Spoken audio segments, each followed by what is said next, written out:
En ce temps-là, Jésus sortit et remarqua un publicain, c'est-à-dire un collecteur d'impôts, du nom de Lévi assis au bureau des impôts.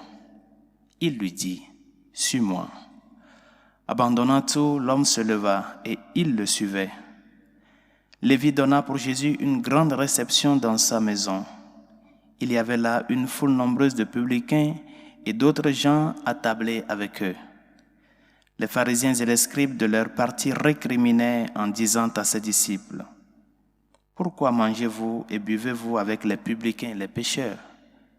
Jésus leur répondit, « Ce ne sont pas les gens en bonne santé qui ont besoin du médecin, mais les malades. Je ne suis pas venu appeler des justes, mais des pécheurs pour qu'ils se convertissent. » Acclamons la parole de Dieu. Louange à toi, Seigneur Jésus. Le Seigneur qui sort à la recherche de la brebis perdue. Soucieux de notre état de maladie, il sort comme ce médecin ambulant avec son nécessaire de travail pour porter secours à l'homme blessé par le péché. Pour porter secours à cet homme blessé par le péché, que sommes-nous, toi et moi? Et comment pouvons-nous l'identifier? Parce que c'est là le dynamisme de la vie chrétienne. Et c'est là particulièrement le dynamisme du temps de carême. Dieu qui sort et qui porte sur lui le souci du salut des hommes, le souci de ton salut et de mon salut. Mais comment nous pouvons l'identifier dans tant de personnes? Comment nous pouvons nous l'identifier dans tant de chemins qui se plantent dans notre vie? Premièrement, à travers la réalité sacramentelle dans laquelle il se fait présent.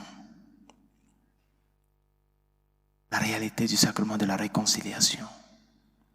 La réalité de la présence réelle du Seigneur dans le très saint sacrement, dans l'Eucharistie. Il sort tous les jours, il s'offre tous les jours. Je suis là, viens. Et même il va vers toi. Et d'autre part, nous pouvons l'identifier dans tant de visages souffrants qui nous entourent et qui passent à nos côtés. Tant de personnes que la souffrance humaine a transformé le visage, des visages raides à cause de la souffrance. Ces visages qui crient, donne-moi un peu de pain. Non pas seulement le pain matériel, ton temps, ta proximité, dans la prière, comment tu te préoccupes pour ces personnes-là. Aujourd'hui, nous sommes dans cette réalité de l'actualité avec la crise en Ukraine. Non pas seulement ça, il y a plein de crises qui secouent notre monde, qui bouleversent notre vie, au sein même de nos familles. Comment est-ce que nous parvenons à reconnaître le visage du Christ à travers ces personnes-là, pour pouvoir s'arrêter, faire un stop et laisser que ces visages-là te parlent et apporter ton aide nécessaire à ces personnes dans la prière, ton conseil, ton soutien, ta proximité et ce dont tu as dans la mesure de ta possibilité pour aider ces personnes-là. C'est ça, c'est le Christ qui sort et qui va vers toi. Et toutes les fois que nous parvenons à l'identifier dans ces deux réalités, la réalité sacramentelle, le Christ présent qui se fait corps et sang pour nous, qui vient comme médecin du cœur et des âmes dans le sacrement de la réconciliation, le Christ qui passe à nos côtés à travers ces visages de souffrance de nos frères et sœurs. Toutes les fois que nous parvenons à l'identifier, nous sommes déjà en train de nous prédisposer à ce que lui qui est le médecin des corps et des âmes, il nous vient à notre aide. Et que devons-nous faire alors? Nous laisser pour qu'il nous identifie. C'est nous qui sommes égarés et il va à notre recherche. Laisse-toi que le Seigneur te retrouve et te ramène au bon pâturage.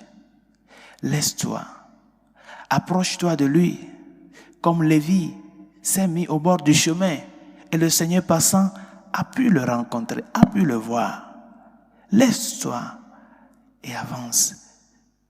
Fais de ce temps de carême un temps de rapprochement au Seigneur, un temps de vraie pénitence, un temps de partage, un partage non pas seulement de ce qui est le surplus de ta vie, mais un partage à travers lequel tu te compliques la vie, tu risques la vie pour le Christ et pour les autres. Demandons au Seigneur au cours de cette Eucharistie de nous aider à ce que nous puissions vivre ce temps de carême comme un temps de lumière et de joie, comme nous le dit la première lecture, à travers nos bonnes œuvres. Quand tu apportes une petite goutte d'eau dans ce désert-là de ces personnes qui passent à tes côtés, tu es en train de faire reluire cette lumière et cette joie. Malgré un temps de pénitence, tu sens cette joie-là à laquelle le Seigneur t'appelle. Demandons-lui de nous aider à ne pas laisser passer cette opportunité, mais plutôt à avoir ce cœur ouvert, ses yeux ouverts, ses oreilles ouvertes pour pouvoir l'écouter, pour pouvoir le découvrir sur le chemin, pour pouvoir apporter notre main en aide à ces personnes qui passent à nos côtés. Que sa grâce nous y aide.